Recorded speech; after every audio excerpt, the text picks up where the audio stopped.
le 27 janvier 1945, les troupes soviétiques entrent dans le plus grand camp de concentration nazi, Auschwitz.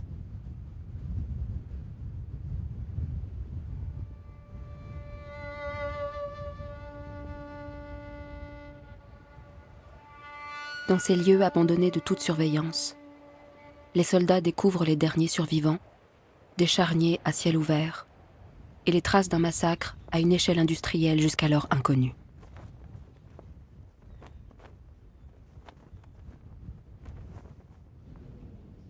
Au total, plus d'1,1 million personnes y ont été assassinées, dont 960 000 hommes, femmes et enfants juifs, et près de 20 000 hommes, femmes et enfants tziganes.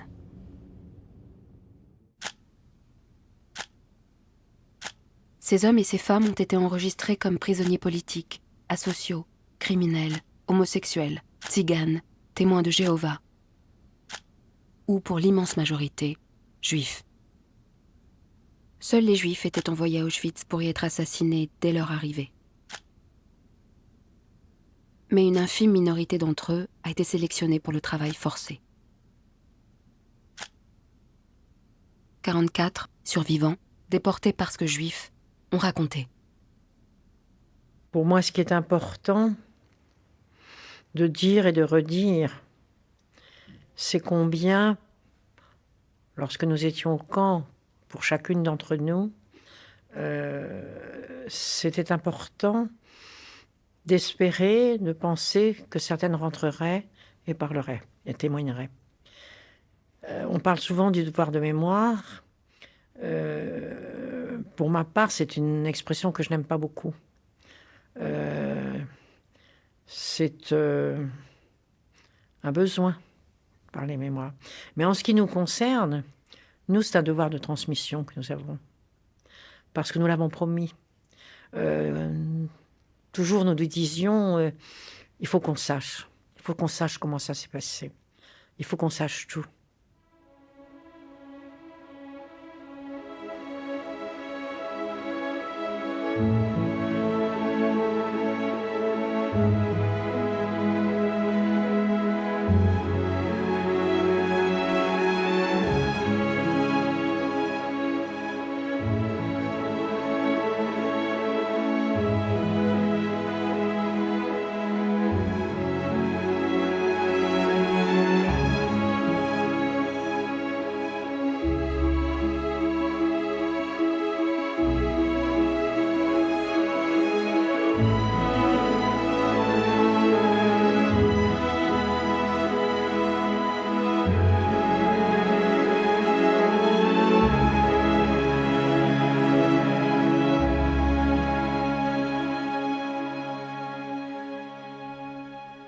Ce sont mes parents.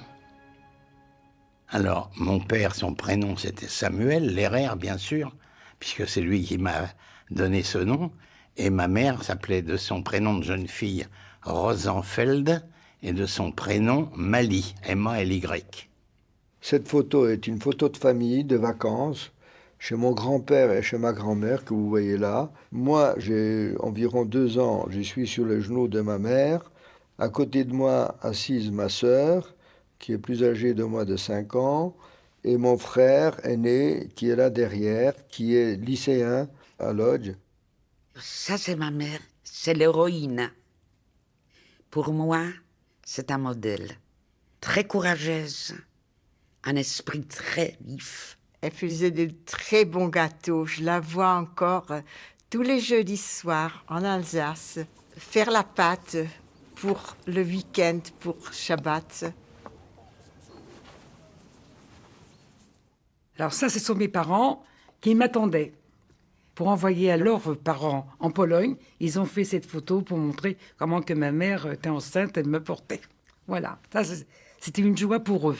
Ça, c'est mon grand-père qui était tout fier de me présenter, car j'étais son premier petit-fils.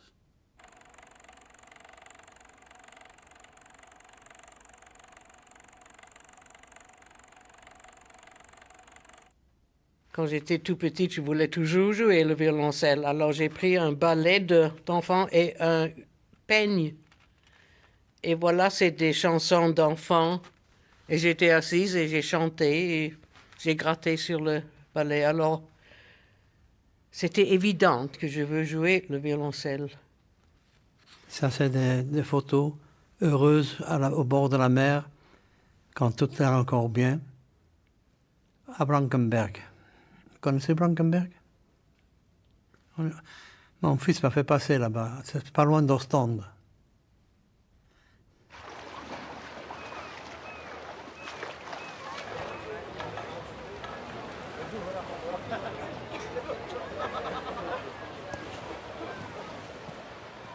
Et la toute petite fille là, c'est moi, je dois avoir, je sais pas, à peu près 6 ans. Et j'ai toujours une petite valise dans les bras avec toutes mes richesses, que je garde précieusement. Je suis celui qui a une croix au-dessus de la tête. Je suis le plus petit de la classe. C'était ma première année de grande école. Je venais de finir la maternelle et j'étais rentré à la grande école, avenue Simon Bolivar, Paris 19e. J'allais au jardin d'enfants à 4 ans, quelque chose comme ça, 5 ans. Il y avait la cour des petits. Et je revois toujours une camarade. Ça doit être probablement à peu près mon plus vieux souvenir d'enfant. Et qui me dit, ta mère est juive, tu es juive, ta mère mourra en enfer, brûlée en enfer.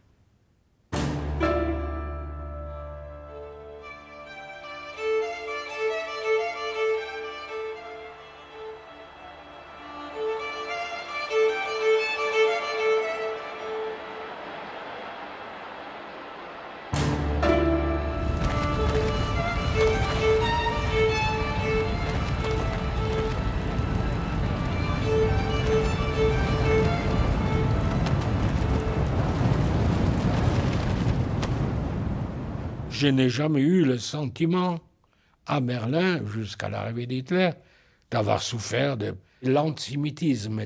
On avait un petit magasin suffisant pour faire vivre, et on vivait comme ça jusqu'à l'arrivée d'Hitler.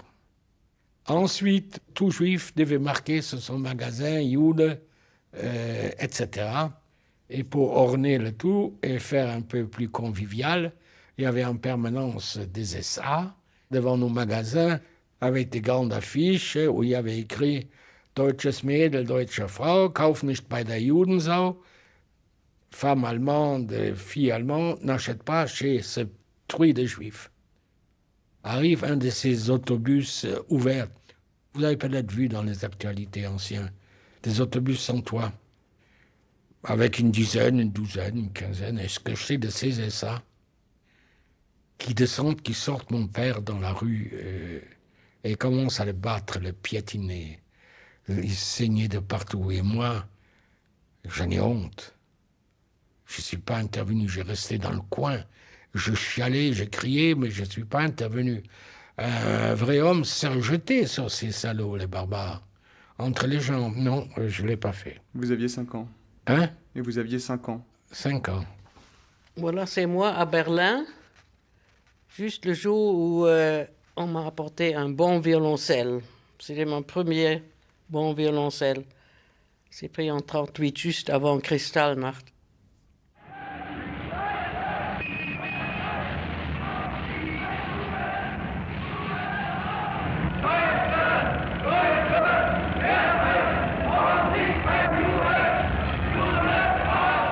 Et ça a commencé. Je ne veux pas dire les Allemands, mais les bas peuples, l'écume de la société, a rejoint les SS et les SA, avec des barres, des couteaux et tout ce que vous voulez, et a brisé tout ce qui était juif, tous les magasins, tous les synagogues ont brûlé, et les rues étaient couvertes de débris de verre, d'où le nom de la nuit de cristal. C'était terrible. Et là, on a arrêté pour la première fois des juifs en tant que juifs. Après la nuit de cristal, mes parents, bon, puisque le magasin était complètement détruit, il n'y avait plus rien à faire. Mes parents ont commencé quand même à se dire il faut partir. Il faut partir. Ils ont fait le nécessaire. Ils sont venus en France, mais vraiment presque avec le dernier train avant la guerre. Nous avons décidé de partir illégalement. Nous avons quitté Vienne le 27 novembre, donc exactement au moment où j'avais 14 ans.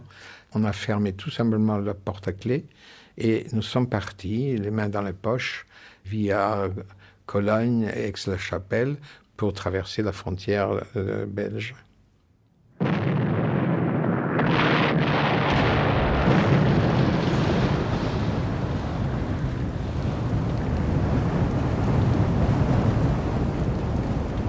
Au moment de l'invasion allemande en Pologne, comment se comportaient les troupes allemandes à votre égard? Avec cruauté. Dès l'arrivée de leurs troupes, nous sommes sortis de trous. Nous étions cachés pendant 15 jours pour voir ce qui se passait. Et on avait un déferlement des troupes allemandes et de machines de guerre comme jamais on avait vu. Il y avait mon père et moi-même. Mon père qui portait barbe et couvre-chef, reconnaissable comme juif. Voyez, un des Allemands saute de sa Jeep dans laquelle il voyageait. Il traîne mon père dans une des cours environnantes et il lui assène des coups en le laissant plus mort que vivant. On croyait que c'était terminé. Quelques jours après, on voyait déjà qu'ils prenaient les gens, les Juifs, prenaient pour le travail. Il y avait de terribles, les gens qui avaient des papillotes, ils ont coupé avec les ciseaux, ils ont brûlé des livres, des synagogues. Oh, c'était horrible. Tout ce qu'on avait, il fallait le donner. Et ils ont dit de faire des listes des gens, des enfants jusqu'à 16 ans, de 16 ans jusqu'à plus âgés. Je connais ça parce que j'aidais toute la nuit, on a tapé à la machine pour les envoyer. Il fallait le matin de venir dans une autre ville, à Biala, qui est à côté de 15 km de chez nous, où ils étaient les Gestapo, et apporter ces listes-là, tout ce qui concernait les Juifs. Et ils ont commencé de parler du ghetto de Lodz, qu'ils vont appeler le ghetto Liesmannstadt. C'est-à-dire que Lodz est Allemagne. Ils viennent dans tous les appartements, ils étaient très nombreux et en force, armés. Et en disant, voilà, maintenant, vous êtes chassés, vous devez quitter l'appartement, laisser tout dedans, et habillés comme vous êtes habillés, et dehors. Et dehors, on nous a regroupés dans la cour du 56. Hein. Alors il y avait ma mère, mon frère, mon père et ma sœur et moi. On était tous les 5. Et donc on était regroupés là-bas, on attendait. Et puis il y a des gens qui venaient un peu de partout, toujours le bruit, le hurlement, la violence, tout ça. On baignait là-dedans déjà comme ça depuis quelques heures, depuis 2 ou 3 heures, je ne sais plus. Et puis au début de la soirée, quand on était déjà tous regroupés, eh bien, les nazis ont sélectionné 3 jeunes gens qui dépassaient un petit peu par leur taille l'ensemble du groupe. On était, je ne sais pas combien on était, 120, 150, je ne sais plus combien, mais on fait quelque chose comme ça. Et ils ont sorti les 3 jeunes gens, ils les ont alignés contre le mur, devant nous. Et il y avait un discours de l'officier nazi qui dirigeait la bagatelle, là. Et il a fait un discours en disant, voilà, là, vous êtes chassés de chez vous, vous n'avez rien à faire chez vous, il faut laisser tous vos biens, et puis maintenant vous allez être déportés et transférés dans le ghetto parce que vous n'y êtes pas allés de votre propre gré, et bien vous y allez sur nos demandes.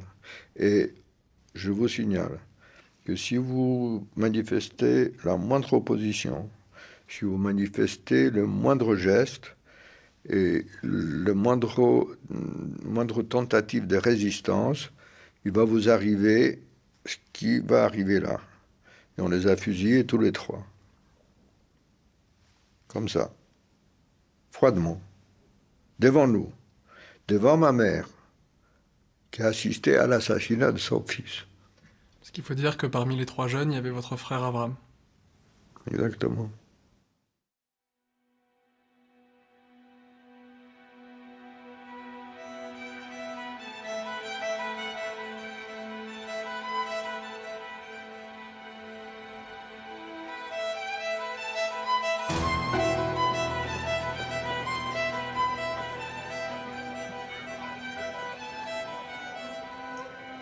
Ma grand-mère, on lui a trouvé un lit pour la coucher. Et puis nous, on était comme ça, on était avec nos paquets, avec tout. On attendait, on ne savait pas qu'est-ce qu'on attend. Au mois de mai 40, le ghetto est fermé hermétiquement, c'est-à-dire qu'il y a une clôture électrique avec la haute tension, et avec des miradors partout, il y avait des nazis tout le temps. Il ne se passait pas une nuit sans que les SS viennent avec une liste établie, avec des adresses, sortent ces personnes dans la rue et les abattent sur place. Au début de l'année 1940, pendant que dans les grandes villes polonaises sont créés des ghettos, le chef de la SS, Heinrich Himmler, choisit une petite ville industrielle au sud de la Pologne annexée au Reich, Oświęcim, Auschwitz en allemand, qui bénéficie d'un bon rattachement au réseau ferré et routier pour édifier un camp de concentration. Le camp va être aménagé dans une ancienne caserne de l'armée polonaise. Avec ses bâtiments en briques rouges, il sera ultérieurement désigné comme camp souche et nommé Auschwitz I. Au-dessus du portail d'entrée est inscrit Arbeit macht frei, le travail rend libre.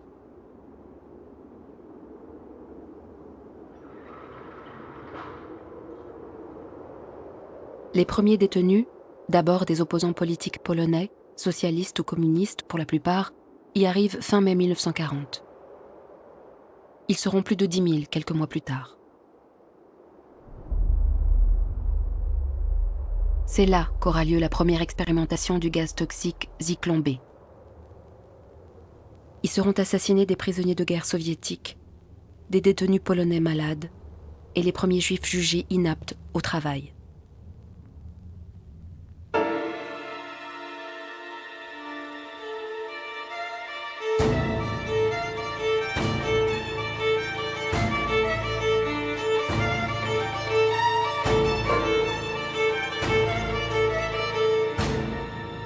Vous vous souvenez de l'arrivée des Allemands dans Paris? Ah oui, oui, oui. Je les ai vus défiler. C'était affreux. Ma mère pleurait, ma tante pleurait, tout le monde pleurait. Et c'est pas possible. C'est pas possible qu'on ait les Allemands sur le dos comme ça. Qu'est-ce qu'il va nous arriver? Parce que j'étais au courant de ce qui s'était passé en Allemagne. Les Juifs en France étaient au courant de tout ça. Comme beaucoup de gens, malheureusement, on est allé acclamer Pétain quand Pétain a été nommé chef du gouvernement. Parce que, comme beaucoup, on a pensé que c'était lui le sauveur de la France et que le Pétain allait nous sortir du pétrin, disons. Et donc, ça a été dans les lycées, Maréchal nous voilà, le lever des couleurs. Mais j'avais aussi au lycée Montgrand des camarades israélites qui nous lançaient une alerte sur ce qui allait. Mais qui l'a cru à ce moment-là? Pendant longtemps, mon père n'a jamais pu imaginer que Pétain, qui avait été pour lui le vainqueur de Verdun, pourrait collaborer avec les Allemands comme il l'a fait. Et probablement c'est une des raisons pour lesquelles, quand on a dû faire tamponner nos cartes d'identité avec la marque juive, il n'a jamais imaginé les conséquences que ça pourrait avoir. Vous vous rappelez si votre père s'est fait recenser?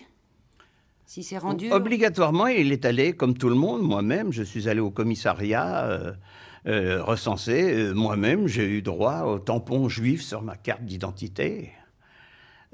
Comme tous les juifs de France, nous avions tellement confiance en la France. Vous savez, la France, pour nous, c'était quelque chose, un idéal formidable. Être en France, c'était un cadeau du ciel. Et puis, nous avons été marqués au fer rouge, si on peut dire, puisque le tampon était rouge sur nos cartes d'identité, juifs.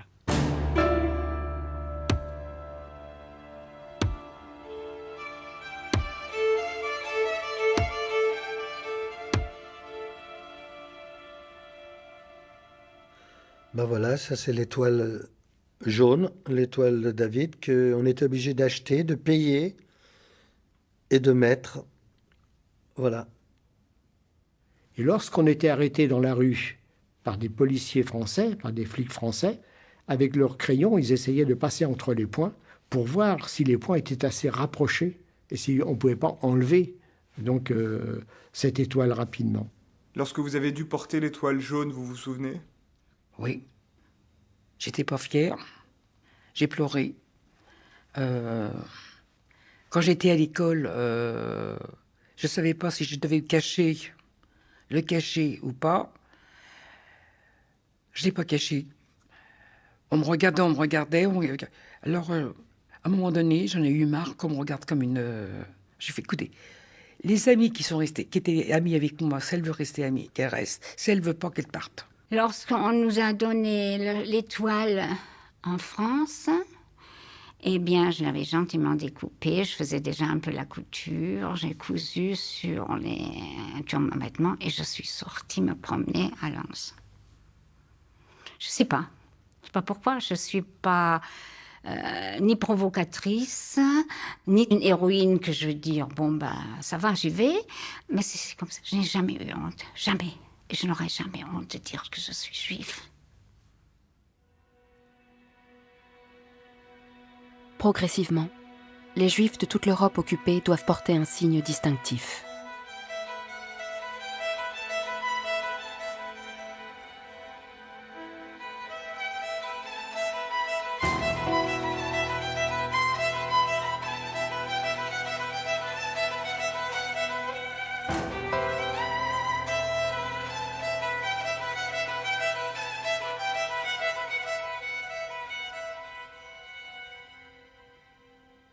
Au milieu de l'année, il courait des bruits comme quoi le ghetto de Lodz va être liquidé et qu'on va transférer l'ensemble des usines en Allemagne et dans de meilleures conditions surtout. Et la preuve que vous allez partir ailleurs, c'est qu'on a embarqué les machines-outils et on les a chargées sur des wagons ouverts qui étaient sur les quais et tout le monde pouvait les voir. On disait voilà, vous partez avec vos moyens de production. Donc c'était tout à fait vraisemblable. Alors on est parti assez vite, se présenter là-bas, et c'est ces jours-là que ma mère m'a dit les choses suivantes. Il faut que tu vives, parce que moi et ton père, on ne survivra pas. Et par conséquent, il faut que tu fasses des efforts pour survivre, pour vivre, pour deux raisons. La première, parce que tu es jeune et que tu dois vivre. Et la deuxième, c'est qu'il faut que tu retrouves mes frères à Paris. Et mon père avait un frère à Tours, et ma mère avait deux frères à Paris. Et il faut que tu les retrouves pour leur raconter ce qui nous arrive.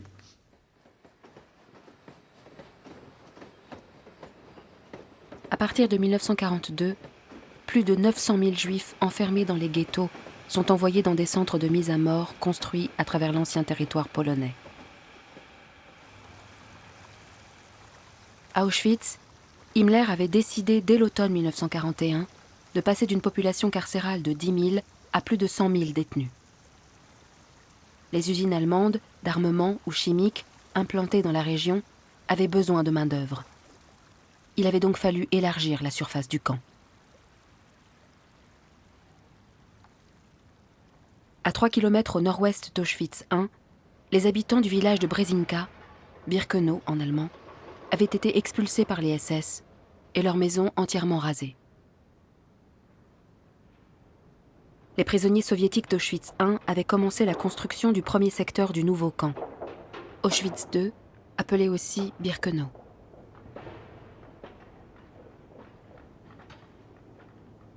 À 2 km de là, à l'abri des regards dans un petit bois de bouleaux, 2 fermes avaient été aménagées en chambres à gaz afin de préparer la solution finale, c'est-à-dire l'extermination de tous les Juifs d'Europe.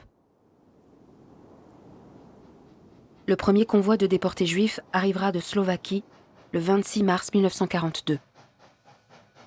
Le lendemain, un second convoi partira de France. Donc on arrive le jour de votre arrestation.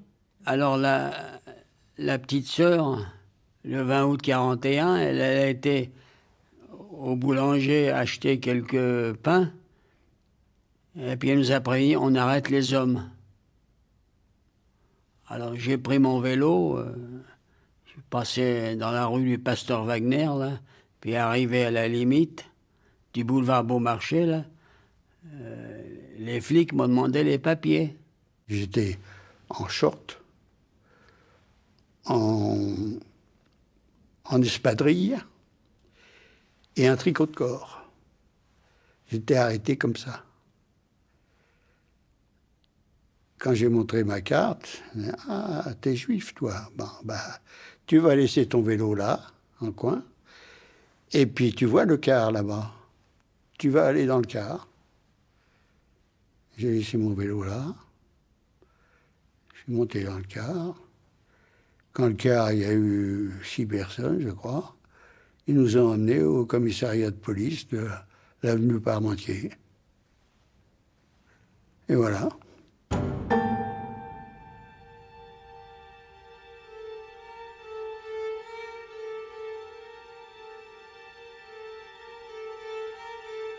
À partir de l'été 1940, le régime de Vichy, bientôt suivi par l'occupant, interne massivement les Juifs dans des camps sur le territoire français. À l'été 1942, les nazis déclenchent la solution finale en France. Débutent alors les grandes rafles des Juifs désormais destinés à être déportés.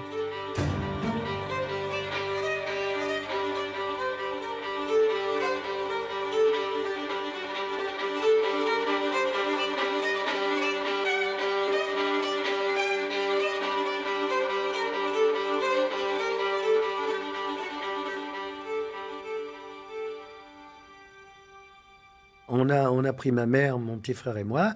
On est passé par la rue des Vertus, derrière dans un couloir pour que les gens voient moins. On nous a amenés dans un garage rue de Bretagne. Et là, un autobus est venu. Les gens nous regardaient passer et ne comprenaient pas très bien parce qu'il y avait des bébés, il y avait des vieillards. Quand vous dites les gens ne comprenaient pas très bien, qu'est-ce que ça signifie? Non, Vous avez c'était en vu des 42, choses... ils ne comprenaient pas. On prenait les femmes et les enfants. Il y en a qui étaient... content, il y a même une qui a dit c'est bien, on prend les youpins, on aura un appartement en plus. Mais la plupart étaient assez tristes parce qu'ils ne comprenaient pas qu'on prenne des femmes et des enfants, ça les a frappés. Il y a eu un jour où je suis allée au magasin de ma grand-mère et ma grand-mère me dit tu sais, le professeur Crémieux a été arrêté. Et je suis revenue dans les appartements du garage de mon père et j'ai dit à mes parents vous savez, le professeur Crémieux a été arrêté. C'est un homme qui a 8 générations de Français, comme nous, derrière lui, qui est un ancien combattant des 2 guerres, comme mon père, et nous allons, nous aussi, être arrêtés. Et d'un seul coup, il y a 2 types qui sont arrivés, des Allemands, ou 3, qui sont arrivés, Monsieur Marcovici, et mon père, naïvement, il dit oui. Donc, on est parti et nous sommes arrivés à Carcassonne, dans un hôtel où il n'y avait que des SS et des SS ukrainiens aussi. Et là, il y avait de tout, des gens sur des brancards, des personnes âgées, des petits-enfants, tout ça. Et à un moment donné, on appelle mes parents. Alors mes parents y vont, et quand ils sont revenus, on ne les a même pas reconnus. Mes parents ne les ont pas reconnus. Mes parents ont été frappés dur. Hein. Ils voulaient des Juifs. Il voulait absolument que les gens dénoncent les autres.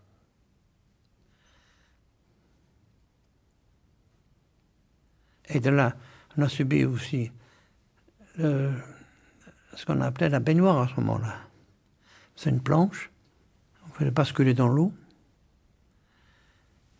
Un interrogatoire très très dur. Vous étiez tous les quatre ensemble? Pas ensemble, non. Ils interrogeaient chacun séparément. Mais qu'est-ce qu'ils espéraient avoir comme information sur vous? Sur n'importe qui, sur n'importe quoi. Ils voulaient des noms d'autres juifs. Et puis on est mis au secret. Je suis séparée de mon père. Mais il y a un gardien autrichien qui me voit arriver. Et je n'ai pas vu son émotion, mais je l'ai su après. Il est complètement bouleversé de voir cette petite fille rouquine. Parce qu'il a une petite fille rouquine du même âge. Et il m'aidera à sortir de ma cellule pour me faire rencontrer mon père dans les chiottes du couloir. Qu'est-ce que vous dites à votre père à ce moment-là? Je sais plus. Je sais plus. Il essaye de vous rassurer? La seule chose, je suis obligée de nettoyer le couloir. Je sais la cellule, où est la cellule, de laver le couloir de la prison. Chaque fois que je passe, et je chante pour que mon père m'entende. Et je chante 2 chansons. Au soleil mio. Et puis aussi une autre chanson. Vous vous rappelez Au soleil mio? Au soleil mio. Et l'autre c'est sur les monts, tout puissant, on entend que le vent, on ne voit que le ciel, on ne sent que le soleil.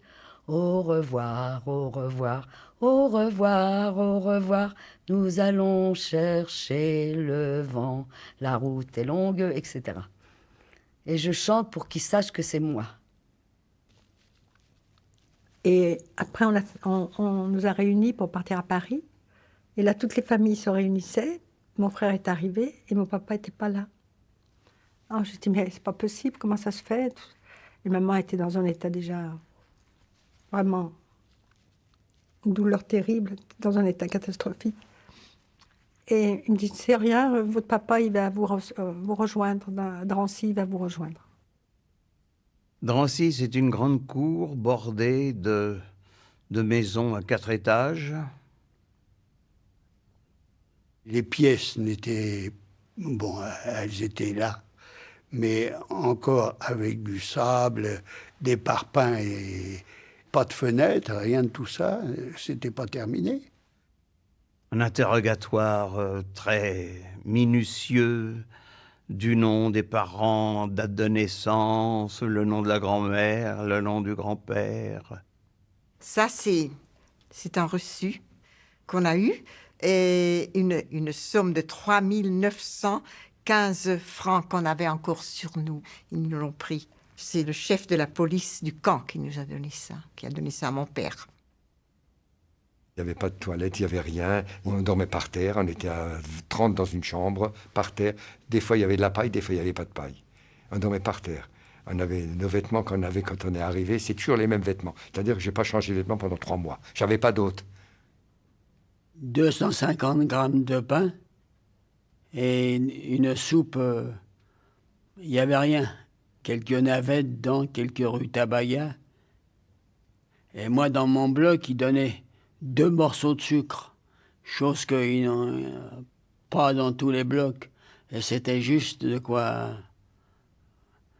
Pas assez pour mourir et trop pour vivre.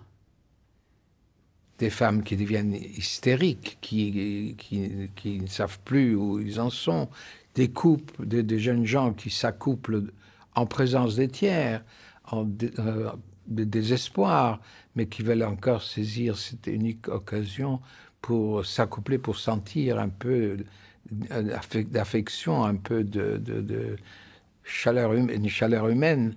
Eh bien, cela paraît un peu peut-être bizarre, mais ça s'est produit sous mes yeux. Et ça m'a frappé, ça m'a bouleversé de voir cela, parce qu'évidemment, je n'avais jamais connu des situations de ce genre. Vous savez, c'est un lieu. C'est comme c'est les dernières minutes de vie. Les filles se trouvent tous des flirts. Il faut vivre les derniers moments.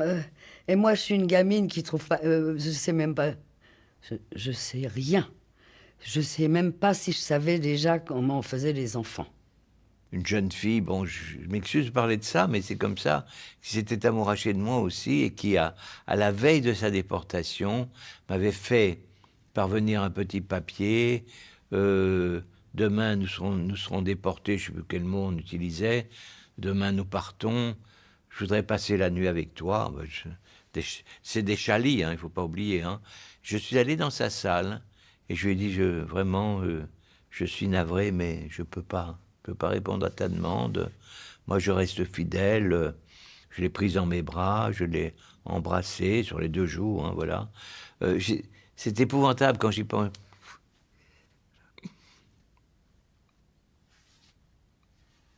Je me promenais dans la bâtisse et je tombe sur un piano. Je sais pas ici. Je tombe sur un piano et je me mets à jouer ce que je savais par cœur, notamment le 3e concerto de Beethoven. Alors, à ce moment-là, c'était des Juifs qui administraient la maison, sous la supervision des nazis, évidemment, mais enfin, c'était des dirigeants juifs qui administraient la maison. Alors, l'un ouvre la porte, et me dit, vous ne devriez peut-être pas faire de la musique, parce que vos camarades vont partir en convoi, en déportation demain. Alors je lui dis, mais de ce convoi, j'en suis.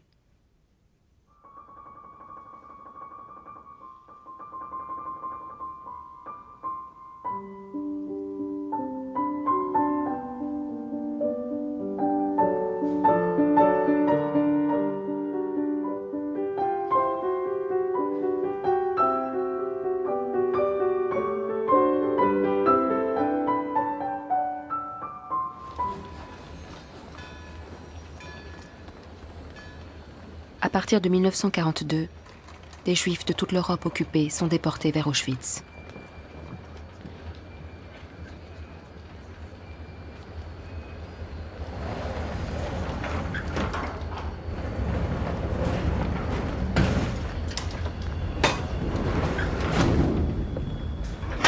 C'est la terreur, mais la vraie terreur où on perd totalement ses moyens. Enfin, en tout cas, moi. Ma grand-mère est couchée sur la paille, elle a 72 ans. Elle allait. Bon, c'est vrai que chacun pense à soi-même. On est obligé, de demander à des messieurs de ne pas l'écraser, de lui laisser un peu d'air. Je crois qu'on a du pain, un peu d'eau et surtout cette tinette qui est au milieu du wagon et qui est pour nous un départ pour la perte de notre dignité. Là.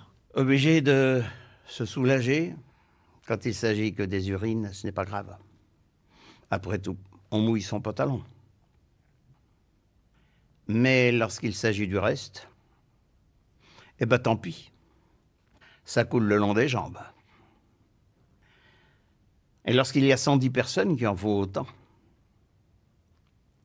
que l'on ne peut pas changer l'air du wagon, il y a une espèce de concentration d'ammoniac qui fait que certains deviennent fous.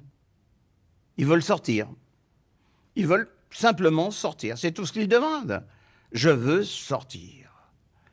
Mais cette folie engendre des personnes qui trébuchent, qui tombent. On ne peut pas les relever, on est trop serré. Ils finissent par être piétinés. C'est ainsi que dans chaque wagon, il y a eu des morts piétinés par ceux qui voyageaient avec eux. Les gens mouraient comme des... Comment vous dirais-je? Comme des mouches dans le wagon. Surtout, il y avait également des vieux. des vieux. Quand ils mouraient, qu'est-ce qu'on faisait? Je dois dire, à ma grande honte et à la honte de tous ceux qui étaient dans le wagon, qu'on était heureux de voir des morts. Pourquoi? Parce qu'on les entassait les uns sur les autres, ce qui donnait quelques centimètres de plus de place aux autres. Parce qu'on ne pouvait pas s'asseoir. Inutile de vous dire dormir, pas du tout. S'asseoir, moins encore, on ne pouvait pas, rien. Ceux qui sont morts les premiers, c'était les bébés. Parce que les bébés, proportionnellement à leur masse, ils ont besoin de plus d'eau que les adultes. Et comme il n'y avait pas d'eau, les bébés mouraient. Ils mouraient de soif.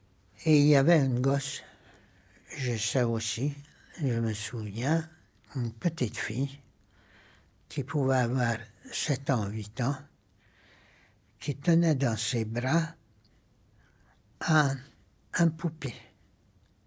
Vous savez, un poupée qui, chez nous, ils étaient emmaillotés, et je ne savais jamais, même jusqu'aujourd'hui, je ne sais pas si c'est un garçon, si c'est une fille, qui braillait, qui pleurait tout le temps. L'autre, sa sœur, le tenait dans ses bras, il lui chantait des comptines. L'enfant pleurait. Au bout de 2 semaines, je vous raconte, mais le voyage durait plusieurs jours. 2e jour, l'enfant s'est tu. Nous, on savait que l'enfant est mort. On voulait le prendre pour le mettre sur le tas qui était déjà dans le coin. Elle ne voulait pas lâcher. Sa sœur, elle dort. Elle n'est pas morte, elle continue à lui chanter des comptines.